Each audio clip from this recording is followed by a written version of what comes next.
moving in our midst. I worship you, I worship you. You are here, working in this place. I worship you, I worship you. You are here, moving in our midst. I worship you, I worship you. You are here, working in this place. I worship you, I worship you. Hey, we make a miracle worker, promise keeper, light in the darkness. My God, that is who you are. We make a miracle worker, promise keeper, light in the darkness. My God, that is who you are. You are here, touching every heart. I worship you, I worship you. You are here, healing every heart. I worship you, I worship you. You are here, turning lives around. I worship you, I worship you. You are here, mending every heart. I worship you, I worship you. Hey, we make a miracle walking, promise keeper, light in the darkness. That is who you are. Yeah, we make a miracle walking, promise keeper, light in the darkness. My God, that is who you are. You wipe away all tears, you mend the broken heart. You're the answer to it all, Jesus. You wipe away all tears, you mend the broken heart. You're the answer to it all, Jesus. Yeah. We make a miracle worker, promise keeper, light in the darkness. My God, that is who you are. We make a miracle worker, promise keeper, light in the darkness. My God, that is who you are. You are here, touching every life. I worship Vous pouvez you, inviter taguer les reines à venir. I worship you. Merci maman. You are here, Taguer les reines. meeting every need. Aujourd'hui, là, ça va changer. I worship you. Taguer les reines, partager dans les groupes chrétiens. On va parler aux femmes aujourd'hui. Oh, the devotion, the Ezekiel.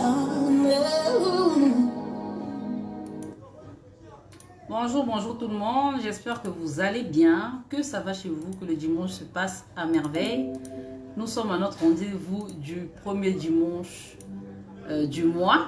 Je sais que vous êtes surprise de me voir parce que ce n'était pas, ce n'est pas moi qui passe d'habitude. Mais bon, à partir d'aujourd'hui, vous allez me retrouver, pas dans la branche d'éducation des enfants où j'exerçais, mais j'ai muté dans la branche de spiritualité pour soutenir la reine Auriel. Donc, je vais la seconder dans la branche de spiritualité. Donc, dorénavant, vous me trouverez dans cette branche. J'espère vraiment que ça va bien. Aujourd'hui, nous allons parler nous allons apprendre plutôt, faire l'étude du portrait de Anne, la mère du prophète Samuel. Mais comme vous le savez, avant toute chose, nous prions. Donc, je vais remettre ce moment entre les mains de Dieu et ensuite, nous allons commencer notre étude. Père éternel du trois façons, je te loue, je te rends grâce. Je te remercie, Seigneur, pour tous tes bienfaits, de nous avoir gardés, protégés, Seigneur. Tu nous as fixé, Seigneur, mon Dieu, mon roi, ce premier dimanche du mois, de chaque mois, Seigneur, mon Dieu, mon roi, afin que nous puissions, Père éternel, parler des femmes de la Bible, Père éternel. Je me dispose, Seigneur, à toi, je me dispose à ton Esprit Saint, afin que tu puisses, Seigneur, à travers moi, me parler, m'instruire d'abord moi-même et aussi instruire toutes les femmes, Seigneur, mon Dieu, mon roi, qui vont m'écouter en live ou encore en replay, afin que nous soyons agréables à tes yeux, afin que, Père éternel, nous puissions marcher selon les voies que nous devons suivre, afin que nous puissions être des femmes selon ton cœur, au Père éternel, pour impacter notre génération, pour impacter, Seigneur, mon Dieu, mon roi, nos familles, pour que ton nom soit glorifié. Alors, Père, je remonte tes mains ce moment, et car tout esprit de distraction, Seigneur, dispose les tables de nos cœurs, Seigneur, afin que tout ce que nous allons recevoir, Seigneur, pendant cette période, pendant ce moment de communion avec toi, puisse être gravé, Seigneur, dans les tables de nos cœurs, afin de faire de nous de meilleures versions de nous-mêmes. Par ta grâce, j'ai ainsi prié au nom puissant de Jésus-Christ. Amen. Alors, j'espère que vous allez bien. Accordez-moi 2 minutes, je vais passer en live sur Instagram aussi, comme ça on va faire d'une pierre deux coups. J'espère vraiment que vous allez bien, que le mois de septembre commence bien, que tout va pour le mieux pour tout un chacun. Donc, nous sommes dans le groupe de femmes vertueuses. Je suis Chani Koya. Je ne me suis même pas présentée. Pour ceux qui me suivent pour la première fois, je suis Chani Koya. Et je suis désormais adjointe à la responsable de la branche spiritualité. Et aujourd'hui, nous allons parler de la mère du prophète Samuel. Nous allons faire l'étude du portrait de la mère du prophète Samuel. Et vous êtes dans un groupe de femmes vertueuses, hein, de femmes désirant plaire à Dieu, désirant vraiment être des femmes vertueuses. Et ici, chaque premier dimanche du mois, nous étudions en fait le portrait d'une des femmes de la Bible pour nous aider en tant que femmes à comprendre les choses qui attirent la faveur de Dieu et les choses qui éloignent de nous en tant que femmes la faveur de Dieu. Donc voilà pourquoi, du fait que nous tenons à être vertueuses, du fait que nous tenons à plaire à Dieu, nous avons cette habitude-là. Ok? Cette habitude d'apprendre des portraits des femmes vertueuses, bon, en fait des femmes de la Bible. Et chaque semaine, nous avons 6 grandes branches. Le lundi, c'est l'éducation des enfants. Le mardi, c'est l'entretien de son homme, en fait, la vie de couple. Le mercredi, c'est l'entretien de soi. Le jeudi, c'est l'entrepreneuriat. Le vendredi, c'est l'entretien de sa maison. Et le dimanche, c'est la spiritualité. Voilà comment nous fonctionnons ici dans ce groupe. Et aujourd'hui, nous allons parler de la mère du prophète Samuel. J'espère que je me fais entendre. Merci de me confirmer et de me dire également si la musique n'est pas trop forte. Donc, nous allons faire notre étude en nous basant sur 1 Samuel 1 à partir, bon, en fait, 1 Samuel 1 tout le long, hein, et ensuite 1 Samuel 2, ok? Je suis en train d'essayer de passer, je sais pas mon téléphone est en train de faire quoi là? Je suis en train d'essayer de passer sur Instagram. Mon téléphone est en train de me faire des siennes. Ok, prenez vos Bibles les reines. Merci de prendre vos Bibles, vraiment, c'est une étude et vous me connaissez déjà, hein, voilà. Moi, j'aime quand on fait l'étude, que chacune prenne sa Bible pour vraiment capter ce qu'il y a à capter, vraiment, parce que c'est important. Hein, c'est important de prendre sa Bible, comme ça, tout le monde est au même pied d'égalité. Alors, nous allons prendre nos Bibles et puis nous allons lire. 1 Samuel, au verset 1, nous dit, bon, je ne vais pas lire tout le paragraphe, je vais lire les paragraphes qui parlent vraiment de... Ah, la musique est un peu forte, ok, un instant. Merci, parce que je tenais vraiment à ce que vous puissiez me dire. Ok, là je pense que Je pense que ça sera bien. Ok, donc 1 Samuel 1 au verset... verset 1, on va commencer par verset 1. Il y avait un homme de Ramathaïm Tsophim, de la montagne d'Éphraïm, nommé Elkana, fils de Jéroam, fils d'Élihu, fils de Tohu, fils de Tub.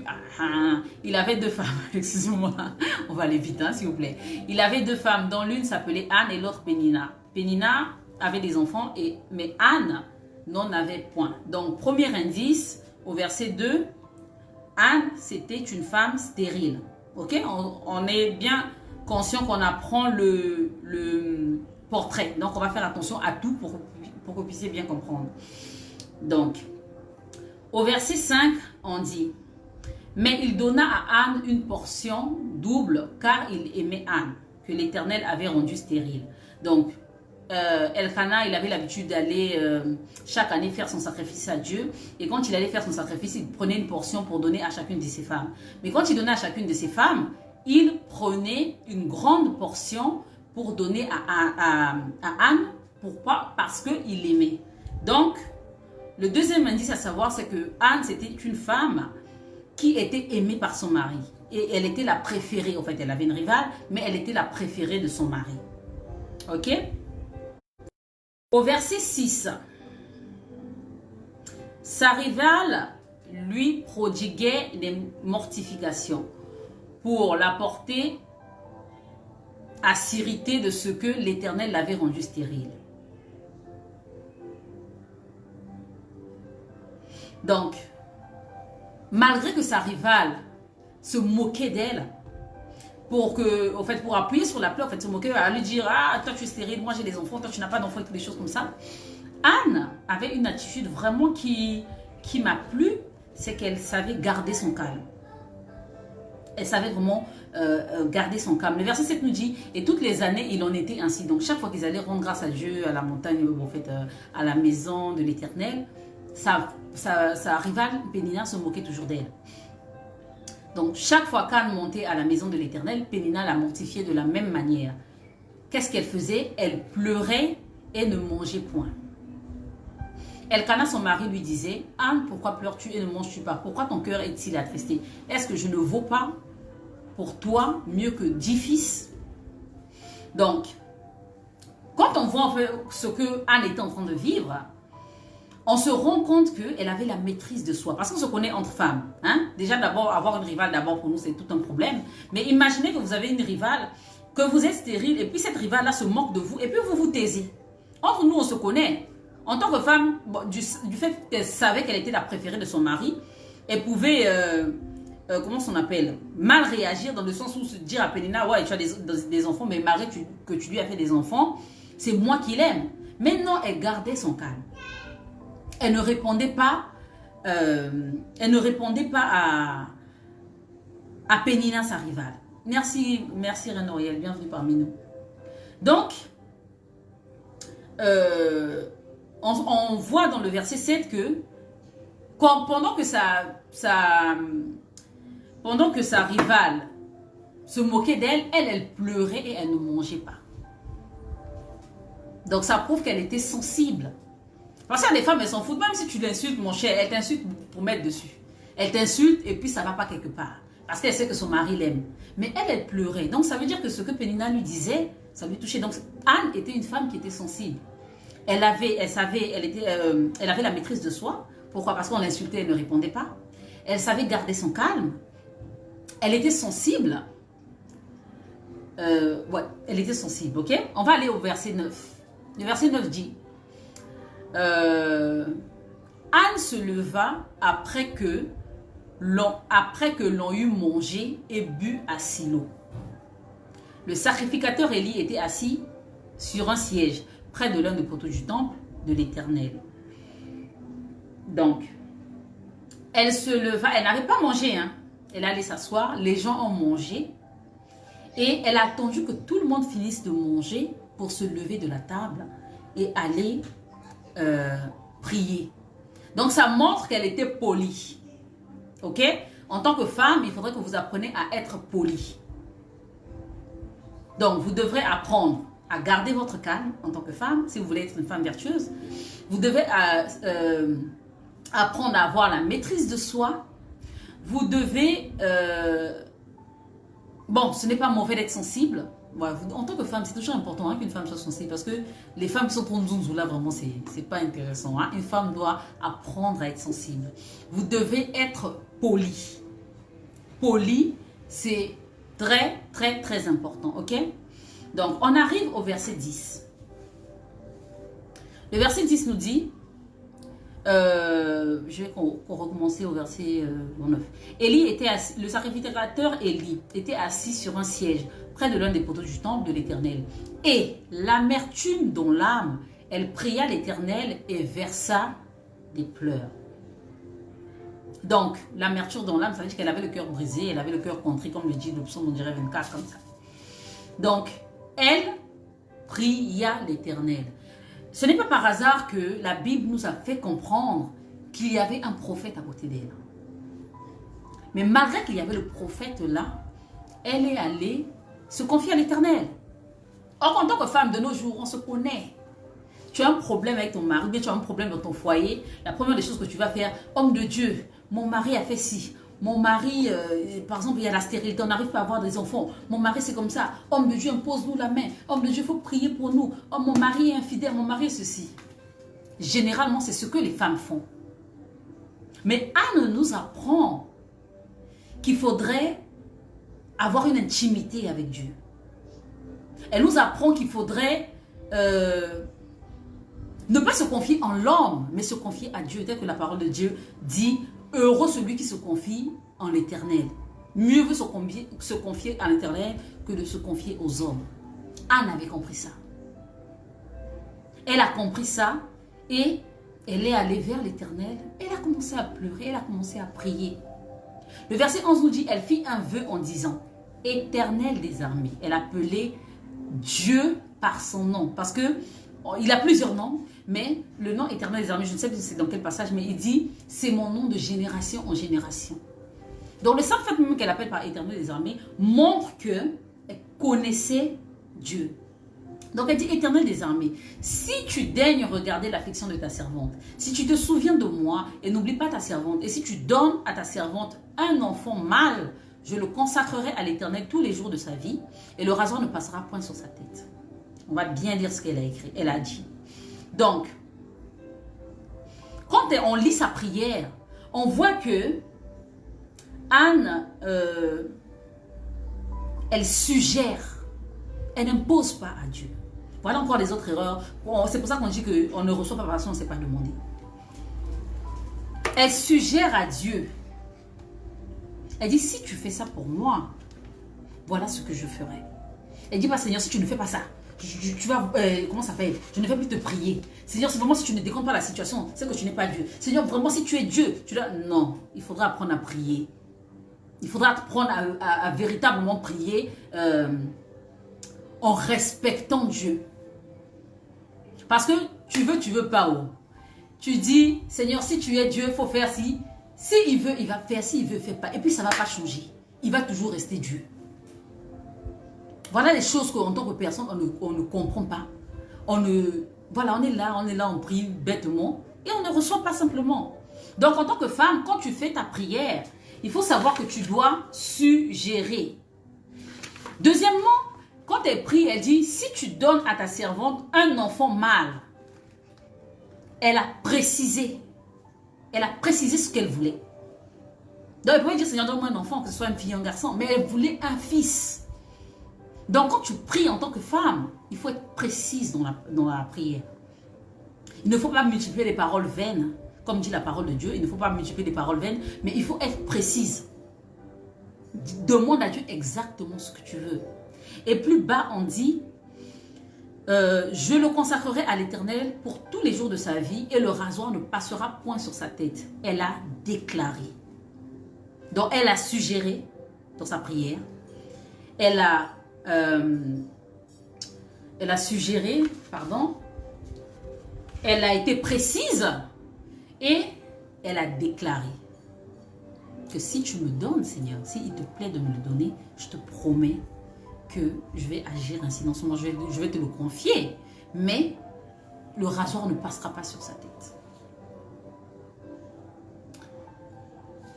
Donc, comme elle restait longtemps en prière devant l'Éternel, Élie observa sa bouche. Elle prenait du temps, du plaisir à rester longtemps devant l'Éternel. Ce n'est pas les femmes de nos jours, elles regardent l'heure. Si le pasteur, ou même moi, si je dure ici, elles vont regarder, ah, l'heure est trop passée, elles vont partir. Elle prenait du temps, donc elle ne comptait pas. Quand elle venait devant la face de l'Éternel, elle ne comptait pas le temps, ça ne l'intéressait pas. Le plus important pour elle, c'était d'être en communion avec Dieu. Combien de femmes sont comme ça? Tu vas à l'église, parce que le prédicateur a prêché 1h30, tu es fatigué, tu commences à bailler. Ah, moi j'ai un rendez-vous, hein, je dois partir. Combien de femmes le font? Combien de femmes prennent encore le temps, prennent encore le plaisir de passer du temps avec Dieu? Parce que, par exemple, actuellement, nous sommes en train de passer du temps avec Dieu. Vous me voyez là, oui, mais nous sommes en train de parler de Dieu. Et chaque fois, comme la parole de Dieu dit, partout où son nom est invoqué, il est présent. Mais combien de femmes le font? Passer du temps avec Dieu. Combien prennent plaisir à passer du temps avec Dieu? Quand tu es une femme, vertueuse, il faudrait que tu apprennes à passer du temps avec Dieu. Que tu prennes plaisir. Que tu ne sois pas pressé. Tu es pressé d'abord, tu vas où? Pas s'il décide que tu ne comment on n'appelle pas. Si que demain tu meurs, tu meurs.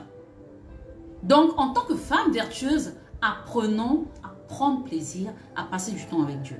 Le verset 13 nous dit, Anne parlait dans son cœur et ne faisait que remuer ses lèvres, mais on n'entendait pas sa voix.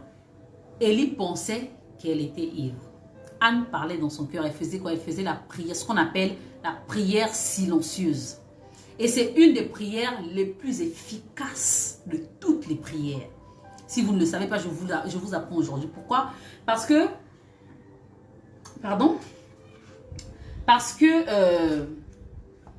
Satan, il ne lit pas les cœurs, il ne lit pas dans vos pensées. Il vous injecte juste les pensées, mais il ne lit pas dans vos pensées. Donc, quand tu fais une prière silencieuse, ça se passe entre toi et Dieu. Satan ne sait pas de quoi tu es en train de parler. Voilà pourquoi la prière silencieuse, elle est puissante. De temps en temps, hein, il faudrait apprendre. Au fait, quand vous avez des sujets qui vous blessent l'âme, comme par exemple Anne, elle était dans l'amertume, elle avait prié à l'Éternel, elle était vraiment blessée. Quand vous avez des sujets qui dépassent votre entendement, faites des prières silencieuses. C'est un secret que je vous donne. Et assurément, vous aurez la réponse. Je vous assure. Faites des prières silencieuses. Vous n'êtes pas obligé de... Si vous voulez pleurer, pleurez, mais ne dites aucun mot, que tout se passe dans le cœur. Comme ça, Satan ne sait même pas de quoi tu parles à Dieu. C'est ça. Il faudrait le savoir. Donc, Anne, c'était une femme qui savait faire des prières silencieuses. Et on voit que Élie pensait qu'elle était ivre. Élie, le sacrificateur, il pensait qu'elle était ivre. Et Anne n'avait même pas encore fini de prier. Élie est venu lui dire, jusqu'à quand seras-tu dans l'ivresse? Donc en fait, c'est comme si tu es en train de prier, tu dis, hey, Seigneur, vraiment, le mari là, il me fait ci, il me fait ça, vraiment, tu es en train de prier. Donc tellement tu as duré dans la prière, hein, on va contextualiser pour que vous puissiez comprendre. Tu as tellement duré dans la prière que ton pasteur vient te dire, mais toi là, tu allais boire, tu fais quoi là, hein? Voilà. Il te traite carrément, en fait il t'insulte, il te traite carrément de femme volage en fait. Tu allais boire et puis tu mets du temps à prier là, qu'est-ce que tu fous là? En tant que femme, on se connaît. Un pasteur va te parler comme ça pendant que tu es en train de prier. Tu sais que tu es en train de prier ton Dieu pour quelque chose d'important. Et puis tu vas te taire. Tu vas l'insulter. Si tu n'es pas sage, tu vas lui dire, mais de quoi je me mets? Est-ce que tu sais ce qui se passe? Mais non, Anne n'a pas fait ça. Elle est restée tranquille. Elle n'a pas répondu impulsivement. Elle a répondu respectueusement. Donc, c'est vrai qu'elle avait son intimité avec Dieu. Elle avait bâti sa relation avec Dieu. Elle connaissait le Dieu qu'elle priait. Mais elle ne méprisait pas les hommes de Dieu. Ok? Elle n'avait pas besoin de l'homme de Dieu pour venir, je ne sais pas moi, prier pour elle, imposer la main pour elle ou faire quoi que ce soit pour elle. Parce qu'elle se connaissait. Elle connaissait sa valeur aux yeux de Dieu. Elle connaissait le Dieu qu'elle priait. Mais ce n'est pas parce qu'elle connaissait sa valeur qu'elle méprisait les hommes de Dieu. Donc, malgré que Élie l'a maltraité, malgré que Élie l'a mal jugé plutôt, elle a répondu calmement. Comme on dit, la parole de Dieu, une réponse douce calme la fureur. En fait, elle a appliqué, c'est pas elle n'était pas dans les ondits, elle appliquait la parole de Dieu. Ah non. Ouais. Il y a femme et puis il y a femme. Il y a vraiment femme et puis il y a femme. Donc, on va aller au verset 18, il dit... instant. Donc, bref, quand le prophète est venu vers elle, il lui a dit qu'il pensait qu'elle était ivre, il lui a dit non. Non, mon Seigneur, je suis une femme qui souffre en son cœur et je n'ai bu ni vin ni boisson enivrante, mais je répondais mon âme devant l'Éternel. Ne prends pas ta servante pour une femme pervertie, car c'est l'excès de ma douleur que j'exprime et tout, des choses comme ça. Donc après, Élie lui a dit, écoute, va en paix, Dieu, le Dieu d'Israël, exaucera ta prière et tout. Donc au verset 18, Anne dit, quand Élie a dit, l'Éternel exaucera ta prière, elle lui dit que ta servante trouve grâce à ses yeux. Et elle est partie. Elle est partie, elle mangea et son visage ne fut plus le même. Elle mangea, donc ça veut dire, je vous ai dit plutôt qu'elle n'avait pas mangé. Elle a attendu que tout le monde mange. Elle s'est levée poliment pour aller prier son Dieu et ensuite pour revenir manger. Donc ça veut dire qu'elle a mis Dieu avant la satisfaction de son corps. Comme la parole de Dieu dit, fais de l'Éternel tes délices et il te donnera ce que ton cœur désire. Elle a appliqué cette parole-là. Elle a mis Dieu d'abord. Ensuite, la nourriture après. Mais on peut se compter, hein, des femmes qui mettent d'abord, comment ça s'appelle, qui mettent Dieu avant. Hein. On peut se compter. Il n'y en a pas beaucoup. Il n'y en a pas beaucoup. Et encore, il y a d'autres qui ne comprennent pas quand on leur dit de mettre Dieu avant. Elles vont penser qu'elles vont abandonner leur foyer pour aller dans les veillées de prière, pour aller dans telle paroisse. Non, non, non. Craindre Dieu, ça n'a rien à voir avec la religion. Hein. Craindre Dieu, ça n'a rien à voir avec la religion. Servir Dieu, ça n'a rien à voir avec la religion. Parce que même la Bible nous dit que si tu ne prends pas soin des siens, tu es pire qu'un infidèle. Donc il faudrait savoir faire des choses bien en tant que femme. Ok? Donc elle a fait de l'Éternel ses délices et Dieu lui a donné ce que son cœur a désiré. Parce qu'on a dit, à partir de ce jour, son visage ne fut plus le même. Le verset 19 dit, ils se levèrent de bon matin et après s'être prosternés devant l'Éternel, ils s'en retournèrent et revinrent dans leur maison à Rama. Elkana connut Anne, sa femme, et l'Éternel se souvint d'elle. Donc, ils se levèrent de bon matin et après s'être prosternés devant l'Éternel. C'est une femme qui priait avec son mari. Toi, tu es là. Toi et en... Ah, vraiment. Tu es là. Pour toi, en fait, ton mari, c'est l'homme le plus païen du monde entier. C'est toi qui connais Dieu. C'est toi qui sais tout. C'est toi qui connais tout. Donc, c'est toi qui tu vas maintenant prendre ton sac. Oh non, je dois aller à l'église. Ton mari va te dire, ah chérie, j'ai envie qu'on se repose aujourd'hui. Non, je dois partir à l'église. Regarde-moi, Satan. Tu vois ton mari maintenant comme ton chat. Ma chérie, tu as un problème. Il faudra que tu apprennes à prier avec ton mari. Hein. Vous pensez que le mari, c'est seulement être là à manger, faire les loves et tout, des choses comme ça? Non. Il faudrait apprendre à prier avec ton mari. Et encore, le même passage dit quoi? Quand ils ont fini de prier, ils sont partis chez eux. Elkana connut Anne. Donc, ils ont couché ensemble. Ce qui veut dire que le passage qui dit ne vous privez pas l'un de l'autre si ce n'est qu'un commun accord après avoir prié. Si ce n'est qu'un commun accord pour vaquer à la prière. C'est un passage un peu comme un truc comme ça. Donc, ils ont fini de prier. Ils sont allés, ils ont fait l'amour. Donc, c'était une femme qui ne privait pas son corps à son mari.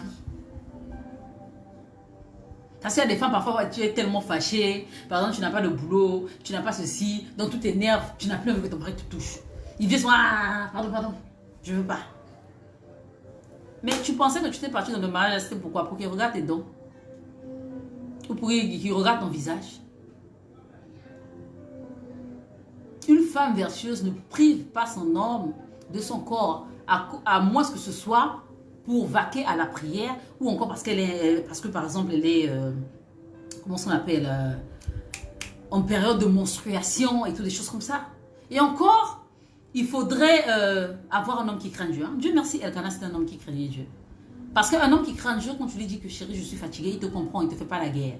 Mais il ne faudrait pas que tu puisses prendre le sexe comme étant, l'acte sexuel plutôt comme étant une raison pour toi pour faire chier ton homme. Je suis désolée, une femme vertueuse, elle ne fait pas ça. Ah oui, je suis désolée. Ok?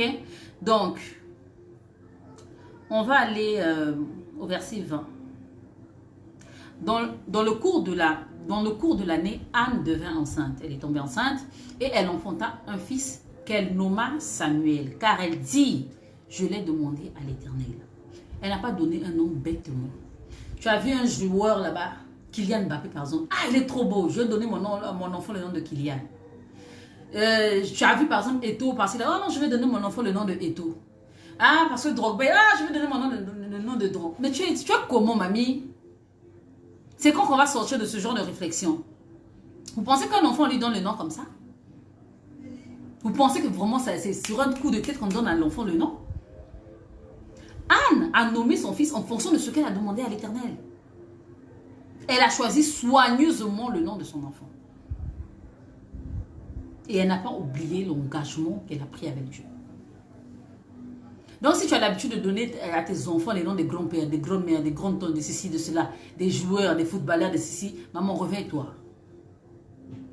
Vous allez changer le nom des enfants. C'est qui a dit ça? Non. Non. Ce que sont les enfants qui vont venir après là, il faudra connaître ces choses, s'il vous plaît, les filles. Hein, s'il vous plaît, les reines, il faudra connaître ces choses-là. Donc, on va passer au verset 21 qui dit, son mari Elkanah monta ensuite avec toute sa maison pour offrir à l'Éternel le sacrifice annuel et pour accomplir son vœu. Mais Anne ne monta point. Et elle dit à son mari, lorsque l'enfant sera sevré, je le mènerai afin qu'il soit présenté devant l'Éternel et qu'il reste là pour toujours. Ça, c'est très, très, très important. C'est très, très, très important ce passage-là. Je vais vous dire pourquoi. Elle a demandé à Dieu l'enfant qu'elle voulait. Elle a fait la prière, Dieu l'a exaucé, lui a donné un enfant. Elle avait déjà conclu son deal avec Dieu. Elle avait dit, Seigneur, bon, si tu me donnes cet enfant, le hasard ne passera pas sur sa tête. Je vais lui donner en comment est-ce qu'on appelle? Il va te servir, en fait. Je vais te le prêter pour qu'il puisse te servir. Elle a fait ce deal avec Dieu, mais elle n'en avait pas parlé à son mari. Jusqu'à ce que Dieu l'exauce. Et quand son mari est toujours à la maison de l'Éternel, elle a averti son mari. Elle a dit à son mari ce qui allait se passer.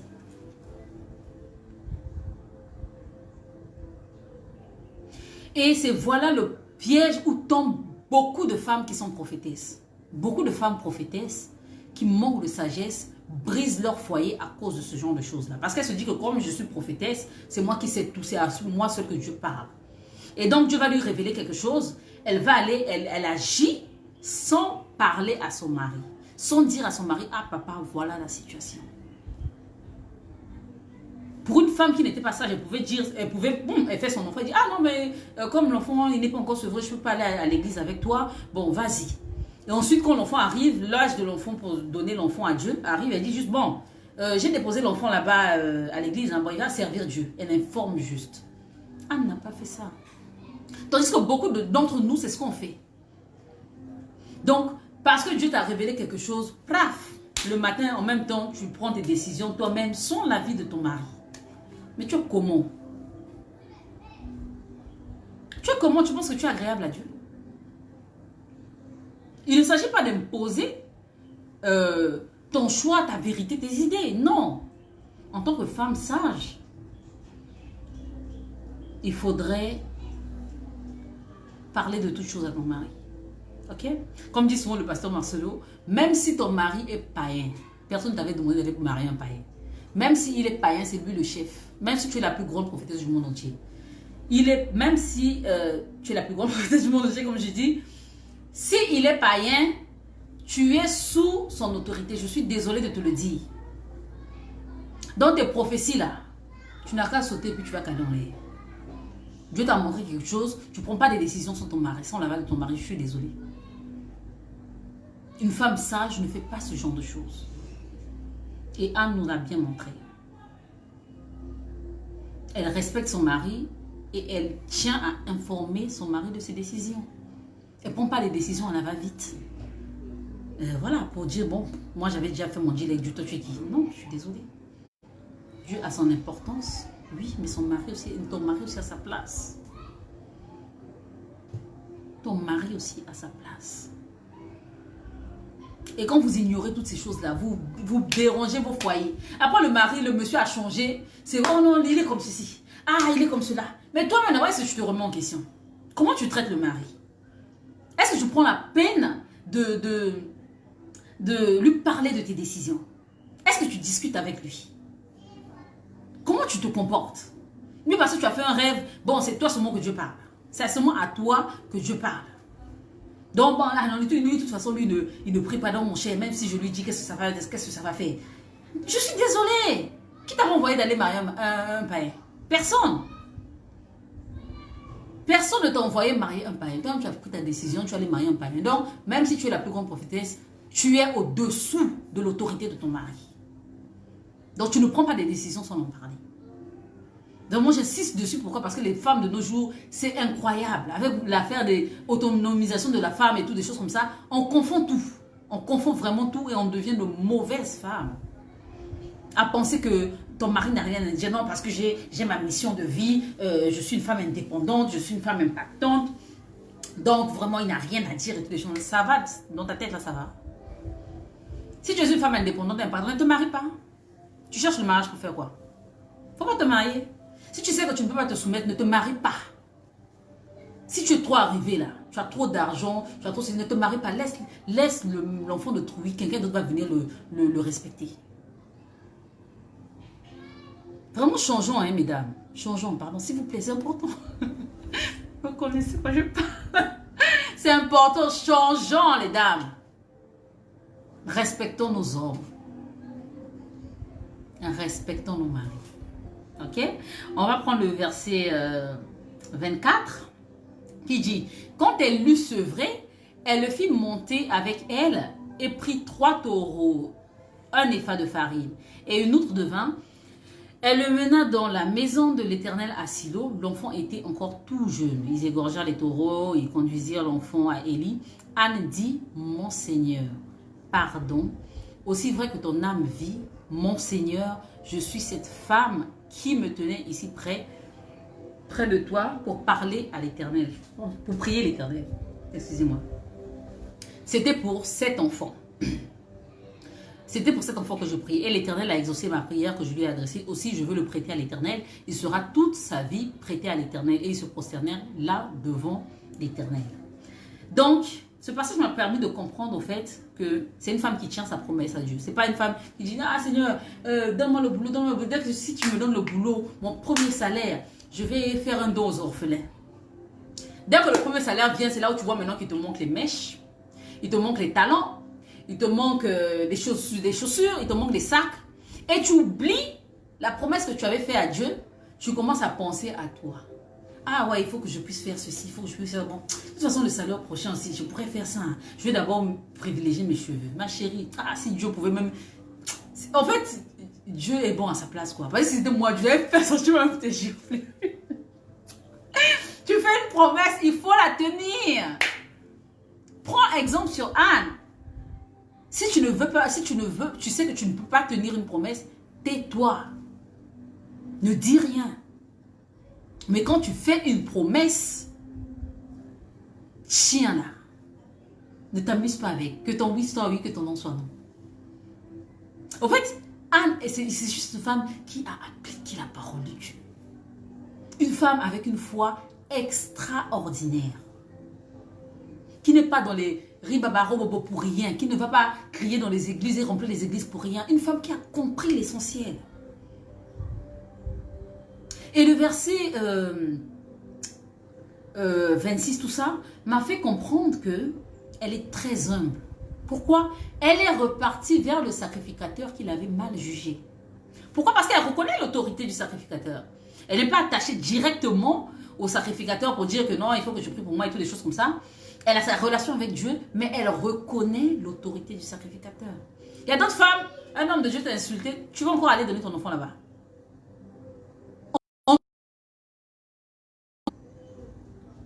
Un homme t'a mal jugé, un homme de Dieu t'a mal jugé, un prophète, un diable, je ne sais quoi, il t'a mal jugé. Donc ça t'a fait tellement mal, parfois il t'a humilié. Parce qu'il y a des histoires comme ça, hein. Parce qu'il y a des hommes, en fait, mais bon, on n'est pas sur ce volet-là, le genre d'homme de Dieu comme Élie, le sacrificateur, qui ne s'attarde pas sur, en fait, qui sont prompts à vite réagir, qui jugent vite les gens. Il y a des gens comme ça, mais ce n'est pas parce qu'il a ce défaut-là que la main de Dieu n'est pas sur lui. C'est encore un autre enseignement. Mais Anne a eu l'humilité de repartir vers cet homme de Dieu-là pour dire, ah, mon enfant est là, il doit servir l'Éternel et je le remets vraiment entre tes mains pour que vous puissiez ensemble servir l'Éternel. Donc quand tu es une femme qui aspire à être vertueuse, il faudrait que tu sois humble. Et l'humilité et les femmes. Ah, c'est compliqué, c'est compliqué. En fait, quand une femme ne craint pas Dieu, c'est une bombe à retardement pour la société. Sincèrement, l'humilité et les femmes, on a un grand souci avec cette humilité-là. Donc, parce que tu as seulement, surtout nous qui sommes sur les réseaux sociaux, Jésus, parce que tu as 10 000, 20 000, 30 000 abonnés, 40 000 abonnés, moi ceci, je suis la star, je suis la coach des coachs, je suis la mentor des mentors, personne ne peut faire ceci, personne ne peut rien m'apprendre. Mais, il y a quoi? Pourquoi on est comme ça même? Et puis, il y a le nom de Dieu dans notre bouche. Ah, tchè, mamie, changeons. Changeons. Même si tu as 40 000 milliards de dollars dans ton compte, tu es poussière, maman, tu vas retourner à la poussière. Même si Dieu t'a permis d'avoir une certaine compréhension des choses, ce n'est que le bout de son intelligence. Parce que sa parole dit que là où comment ça s'appelle? Là où l'intelligence de Dieu commence, c'est là où l'intelligence de Dieu commence, c'est là où la nôtre s'arrête. Vous vous rendez compte? Mais pourquoi se glorifier? Pourquoi être là, ce genre de femme? Non, parce que tu es coach, tu es ceci, tu commences à insulter les gens, tu commences à mépriser les gens. Mais tu as quel problème? C'est de quel Dieu que tu parles? C'est de quel Dieu que tu parles? Vraiment, faisons attention, ne cherchons pas, comment est-ce qu'on appelle ça, la popularité. Je suis désolée. Quand tu dis que tu viens pour servir Dieu, quand tu sais que tu as une mission de vie, mais tu ne fais pas comme tout le monde. Tu ne cherches pas à ce que tout le monde te voit. Non, les gens que Dieu veut que tu puisses aider, ils viendront vers toi. Tu n'as pas besoin d'être là à intervenir dans tous les sujets pour te faire voir. Mais tu as quel problème?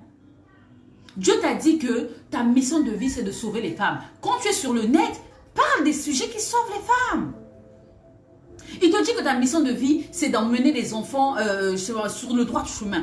Tu te mets sur le net, fais ce que Dieu te demande de faire. Sors des distractions. Tu as besoin de donner. Il y a tel clash là-bas, tel buzz là-bas. Dans tous les buzz, c'est toi on trouve. Tu as quel problème? Dieu t'avait dit de venir sur Internet, c'était pour ça. Soyons humbles. Soyons humbles, les filles. Arrêtons de prendre le nom de Dieu pour faire du n'importe quoi. Nous sommes des ambassadrices de Christ.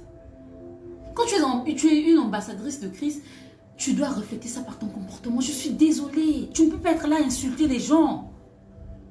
Tu ne peux pas être là à mépriser les gens. Comme le dit la parole de Dieu, de ta bouche, d'une même source ne peut pas sortir de l'eau douce et de l'eau amère. Je suis désolée. Donc, peu importe le niveau où Dieu t'emmène, sois humble. Rends-toi compte que tu as un temps imparti. Rends-toi compte que tu as des âmes à sauver. Rends-toi compte que tu es poussière et tu veux retourner à la poussière. Sincèrement, il faudrait que ça soit dans ta tête pour que tu te rendes compte qu'il n'y a personne qui est au-dessus de toi. Dieu t'a simplement fait grâce de comprendre certaines choses pour que tu puisses apprendre à certaines personnes, c'est tout. Soyons humbles comme Anne l'était. Malgré que cet homme, malgré que Élie le sacrificateur l'a mal jugé, elle a reconnu son autorité. Et elle a confié son enfant à cet homme qui l'avait mal jugé. Pas parce que, pas pour les beaux yeux d'Élie, hein, mais simplement parce que elle savait que malgré le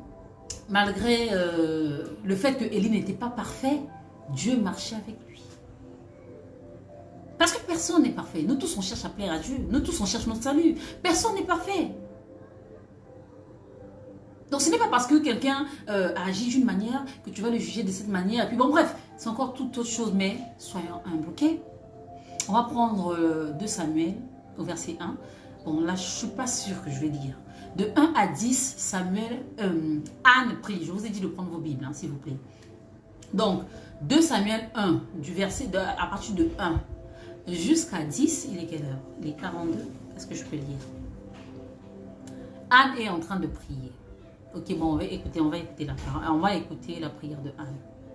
Anne pria et dit: mon cœur se réjouit en l'Éternel, ma force a été relevée par l'Éternel, ma bouche s'est ouverte contre mes ennemis, car je me réjouis de ton secours. Nul n'est saint comme l'Éternel, il n'y a point d'autre Dieu que toi, il n'y a point de rocher comme notre Dieu. Ne parlez plus avec tant de hauteur, de l'arrogance, et que l'arrogance ne sorte plus de votre bouche, car l'Éternel est un Dieu qui sait tout, et par lui sont pesées toutes les actions. L'arc des puissants est brisé, et les faibles ont la force pour ceinture. Ceux qui étaient rassasiés se louent pour du pain, et ceux qui étaient affamés se reposent. Même la stérile en fonde 7 fois, et celle qui avait beaucoup d'enfants est flétrie. L'Éternel fait mourir, excusez-moi, l'Éternel fait mourir et il fait vivre.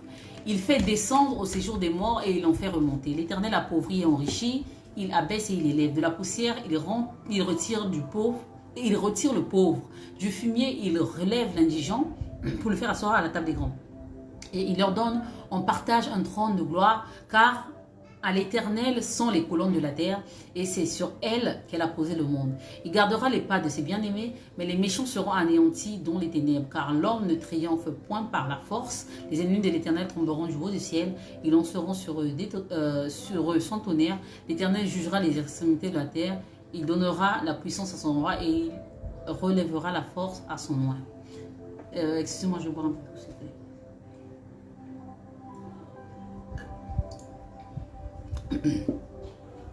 Donc, pour celles qui lisent la parole de Dieu, quand vous lisez la prière de Anne, vous vous rendez compte que elle dit à Dieu ce que sa parole dit. Parce que prier, c'est ça. Hein? Prier, c'est dire à Dieu ce que sa parole dit.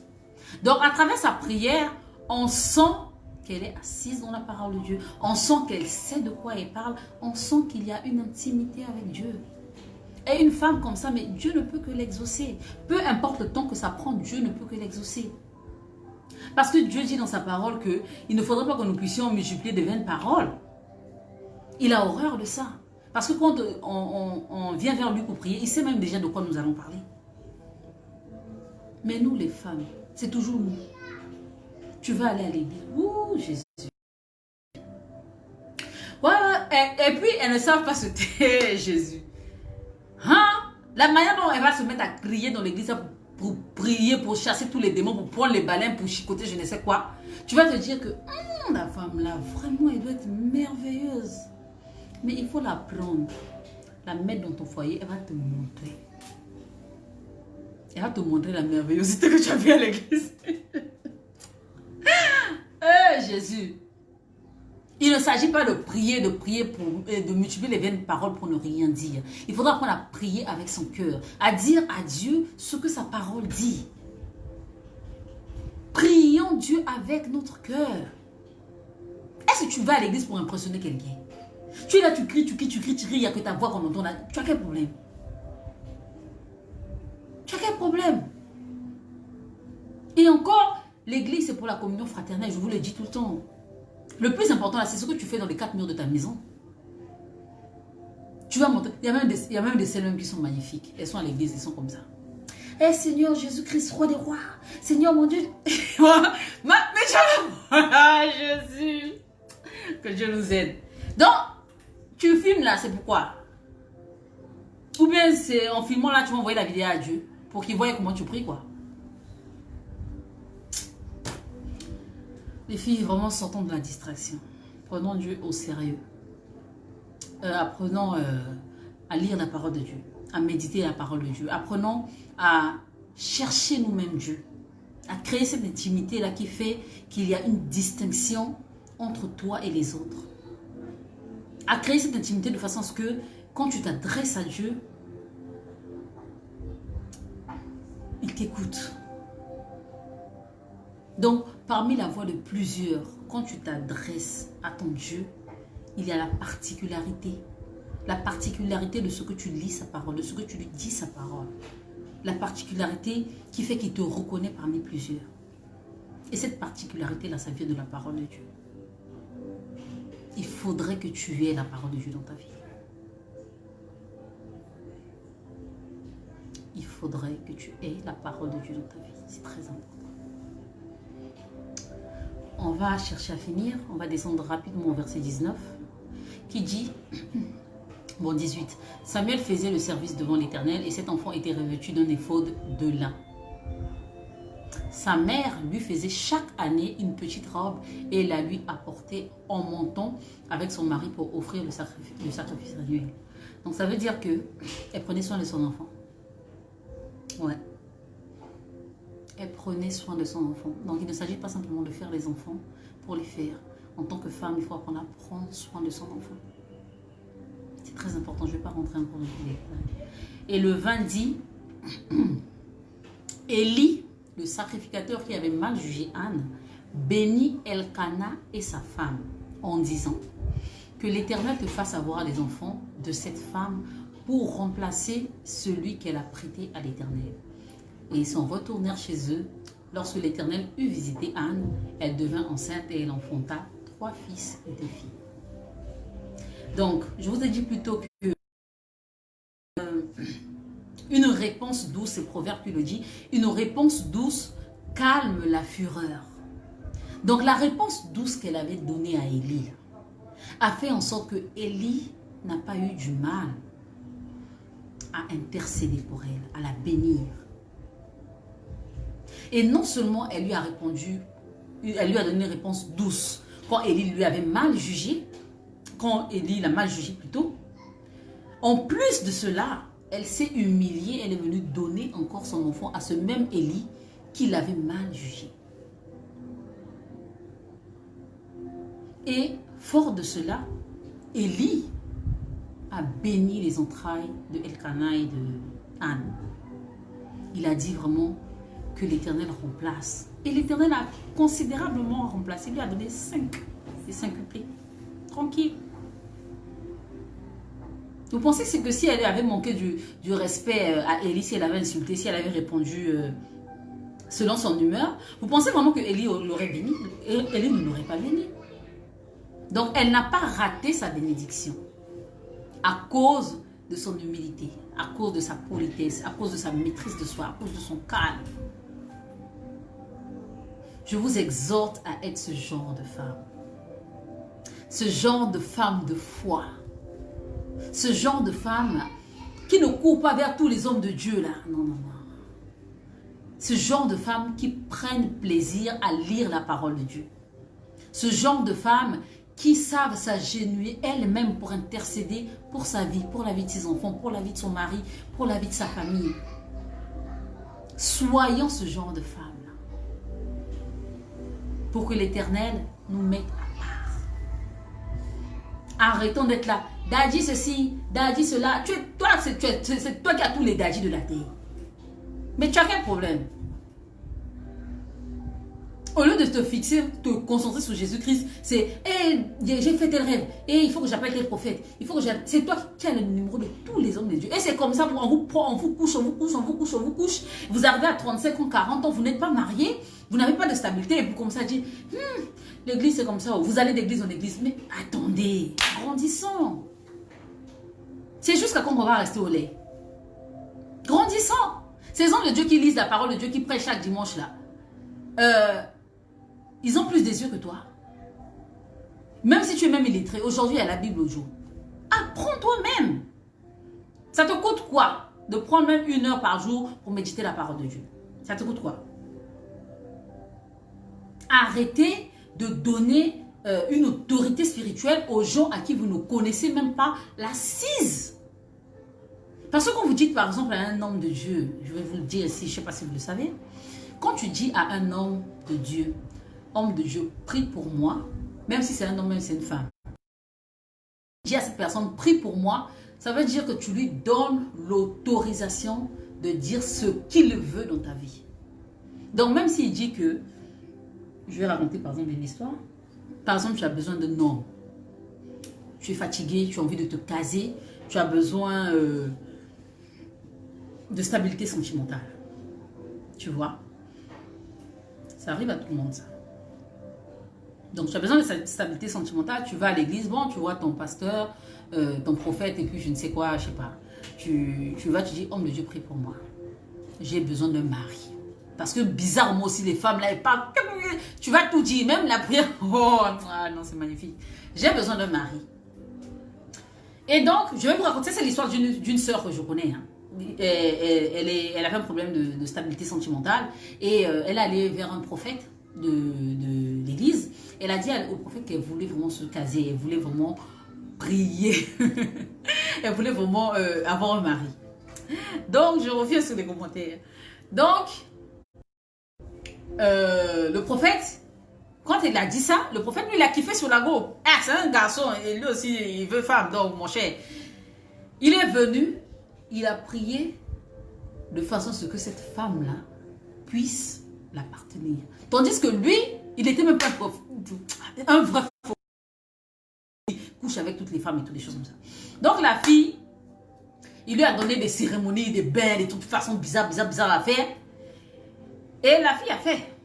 Et elle s'est retrouvée dans les draps de ce monsieur-là. Elle s'est retrouvée dans les draps de ce monsieur sont enceintés. Dès qu'elle a eu la grossesse, le prophète a pris la poudre d'escompette, il a disparu. Voilà les conséquences de homme de Dieu prie pour moi. Il y a des bons hommes de Dieu, hein, moi je n'en disconviens pas. Mais quand tu ne connais pas l'assise de quelqu'un, quand toi-même tu n'as pas une intimité avec Dieu, ne laisse pas n'importe qui t'imposer les mains. Tu vas vouloir demander, Auriel, ne me bruit pas. Tu vas vouloir demander, comment ça s'appelle, une bénédiction à Dieu. Et tu vas aller dire à tel homme de Dieu de prier pour toi et je ne sais quoi. Il va imposer, puis c'est la malédiction qui vient dans ta vie. Faites attention à qui vous dit, homme de Dieu, prie pour moi, homme de Dieu. Fais attention à qui tu le dis. Quand tu pries, quand tu veux être une femme, vertueuse, il faudrait que tu apprennes toi-même à prendre ton fardeau et à déposer au pied de Jésus. Il écoute tout le monde. Il n'y a pas quelqu'un d'autre qui l'écoute plus que l'autre. Comme il y a un pasteur, je ne sais pas s'il est diacre ou je ne sais quoi, qui dit ici. Il dit à ses brebis, ah Jésus, c'est compliqué. Il dit à ses fidèles, vous connaissez Dieu? Personne ne connaît Dieu, personne ne peut passer par Dieu sans passer par moi. Est-ce que Dieu vous connaît? Dieu me connaît, moi il ne vous connaît pas. Et pour les gens sont là, amen. Comme des idées. Jésus. Eh les filles, sortons de la distraction. Sortons de la distraction. Bref, moi c'est ce que j'avais à partager aujourd'hui. Moi j'ai fini avec ce que j'avais à dire. Prenons l'exemple sur Anne. Maman, tu me dis quoi? Chani, pourquoi tu nous charges beaucoup aujourd'hui comme ça? Tu es arrivé, les femmes vertueuses, on a beaucoup souffert. Sors tes mains aujourd'hui. Il y a qu'on souffre, c'est la bonne, c'est pour produire de bons résultats. Non, prenons Dieu au sérieux, les filles. Sérieusement. Sérieusement, sortons de la distraction. Sortons de la distraction, arrêtons de vouloir faire comme tout le monde. Quand on se dit femme vertueuse, il faudrait vraiment le refléter. Ok? Ne cherchons pas à faire comme la foule. Parce que, ouais, non, je veux la popularité. Nous ne sommes pas ici pour la popularité. Nous sommes ici pour le service de Dieu. Donc, faisons les choses bien. Et là, je m'adresse, je ne sais pas pourquoi ça me monte à cœur, je m'adresse à toutes celles qui ont un message à passer au monde, à toutes celles qui ont ce ministère de coaching ou de mentorat. Faites attention à ne pas faire comme tout le monde.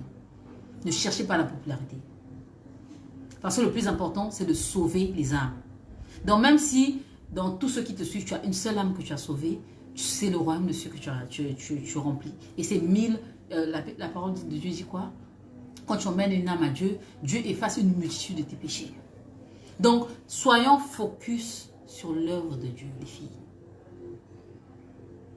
Soyons focus sur l'œuvre de Dieu. Je vous en supplie, c'est très important parce que beaucoup d'entre nous commencent bien, mais s'égarent à la fin. Pourquoi? Parce que la popularité monte à la tête. Nous sommes poussière, nous retournerons à la poussière. Tu as confiance en toi, c'est bien. Tu as l'estime de soi, c'est bien. Mais tu es poussière, tu retourneras à la poussière. Donc fais attention aux paroles que tu dis. En tant que coach, en tant que mentor, en tant que prophétesse, en tant que femme de Dieu, faites très attention. Donc je ne sais pas si vous avez des questions. Je suis disposée, j'ai fini mon exposé. J'espère que vraiment vous avez compris l'essentiel à comprendre. Anne, c'était vraiment une femme de foi, une femme exceptionnelle, une femme qui m'a vraiment marquée dans son parcours, dans sa manière de faire. J'ai vraiment été marquée par cette étude et je vous prie et je vous souhaite d'être des ânes pour votre mari, des ânes dans vos églises, des ânes dans vos familles, des ânes dans la société. Arrête de te bagarrer. On sait que ta bouche ne porte pas caleçon, on sait tout ça, on sait que si tu veux insulter, oui, mais parfois garde ton calme, maîtrise-toi, ok? Parce que poussière, tu retournes à la poussière. C'est ça la vérité qui est là. Donc, voilà les filles, je vois qu'il n'y a pas de questions, donc je pense que tout a été clair et j'espère que tout a été clair. Comme vous le savez, on commence en priant, on termine en priant, donc je vais faire ma prière. De rien Stéphane. Mais Stéphane, tu as gagné un prix lors du truc de femme vertueuse. Tu devais passer dans ma masterclass. Je t'ai écrit mais tu m'as pas répondu. Donc, je sais pas. Tu peux... je sais pas. On va s'écrire une bourse maintenant que j'y pense. Parce qu'il y a la session de septembre qui commence. Donc, c'est pour me dire si tu es intéressé ou pas. Bon, bref, on va parler de ça après. Ok les filles, je vais prier et puis on va clore notre séance. De notre étude. Père éternel, je te remercie saint. Je te loue, Père, je te rends grâce. Je te remercie, Seigneur, pour cet enseignement que tu nous as donné, qui nous a bénis. J'ai moi-même été édifié et béni par ce que tu as bien voulu nous dire aujourd'hui, Papa. Ton nom soit béni. Seigneur, je remets en tes mains toutes ces femmes qui m'ont suivi, toutes celles qui me suivront en replay.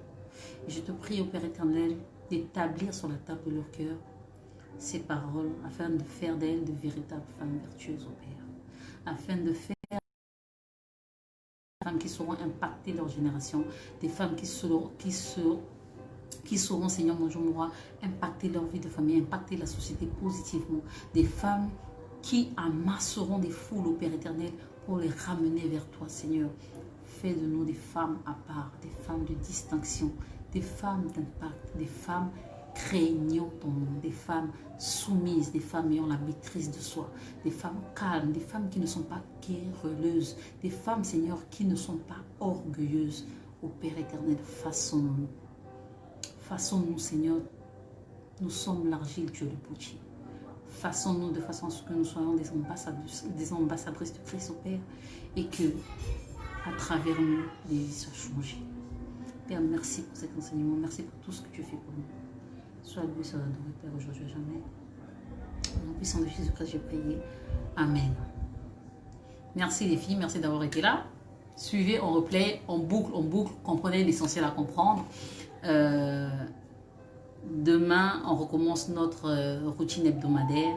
Lundi, éducation des enfants. Mardi, vie de couple. Mercredi, entretien de soi. Jeudi, entrepreneuriat. Vendredi, entretien de sa maison.